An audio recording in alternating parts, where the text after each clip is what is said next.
That was terrible. Who said? What's going on? Thanks for checking in. As you know, if you've been following along, Sierra and I have just released our new program, the 32 Approach Softball Academy. This is your one-stop shop, all things softball development. You have the fielding side, the hitting side, and the strength and conditioning side. So today, we wanted to show you what is inside the program, a little sneak peek. So what do you got for us today, Sierra?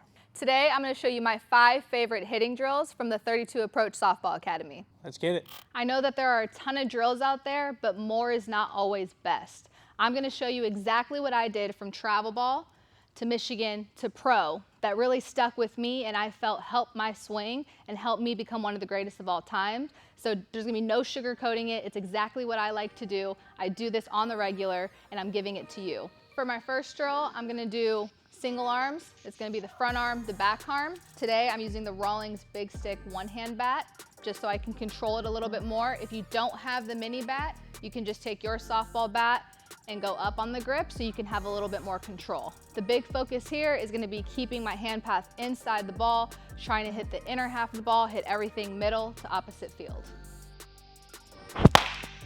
This is one of my favorite drills because it focuses on barrel control. Instead of allowing myself to use 2 hands, which is a lot easier to control the bat, I break it down even more and I go to just 1 hand. If you're able to control the bat with 1 hand, both the front and the back, you'll notice once you put both hands on your bat, you'll be able to feel and have a lot more control with your barrel through the zone, as well as staying inside the ball to go middle to opposite field.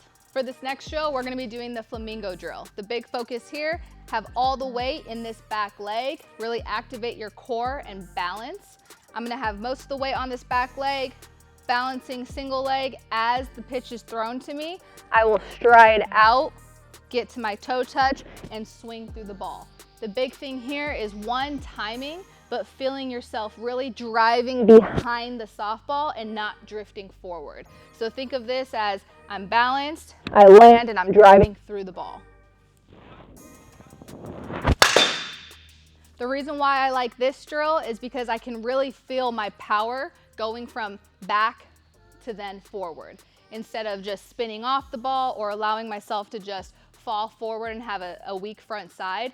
This drill, I feel like I can feel everything sitting into the back leg where it should be, and I feel like the weight transferring forward is not only on time and good, but it's powerful through the softball. So I like to have that feel of powering through the ball. For drill number 3, I'm going to focus on my extension. The important thing here is making sure I still swing aggressively through the softball, but I still, again, am trying to go middle to opposite field. I'm never practicing on pulling the ball. That's going to naturally happen in the game. If you can make your practices and your warm-ups harder than the game, that's key. So try to challenge yourself to always go middle, opposite field.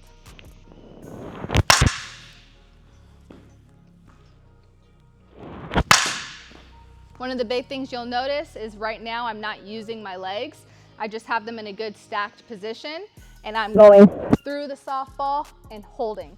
If the ball is going down the middle, my bat will be pointing back up the middle. If it's outside, I should be pointing it towards right center field. So always direct the bat where the ball is pitched. But again, try to keep everything middle, opposite field.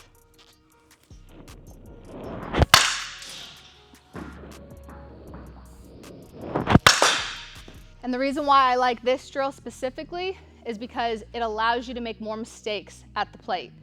I could be fooled on a changeup or on a curveball, but if I'm able to get to my full extension, it's okay if I lose my legs because she fooled me. My hands can make up for it and stay through the ball, and that still can be a gapper, ball off the wall, or maybe even over the fence. For the 4th drill, I like to do a med ball knee drive. The focus here is going to be driving my lower half through the medicine ball, not just spinning off of it, but thinking drive my knee through it, down and hard, but also hitting behind the softball. I'm not trying to make contact up in front with the softball. I need to make sure my contact is out front, body is nice and stacked behind the ball. This is a very, very good, powerful hitting position to be in. That ball will take off and fly. This one here is another feel for power. Me knowing and feeling that I'm driving my knee into that medicine ball tells me I'm putting my body in a position to be successful at the plate.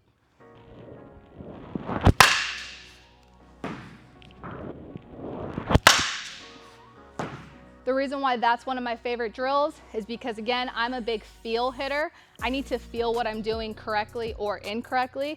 And when I can feel my knee driving through that ball, I know that I'm in a good stack position behind the softball to get the best outcome possible. For the 5th drill, we're gonna do the ball bounce. This can be done with softballs, machine balls, or tennis balls, whatever you have that is available to you. Find a surface where the ball will bounce pretty well.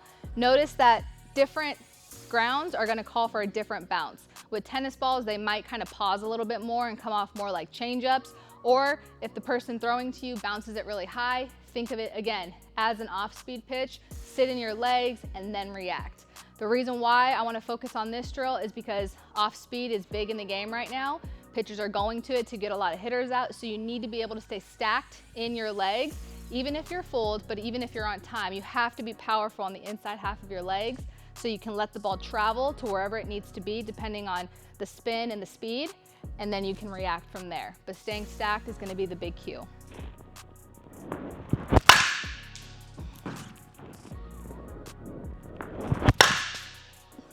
Good, so what you'll notice on those, the first bounce stayed in the air a little bit longer, acting as if a changeup was coming. So you'll notice that I got to my toe touch and I waited for the ball, just like you would on a changeup.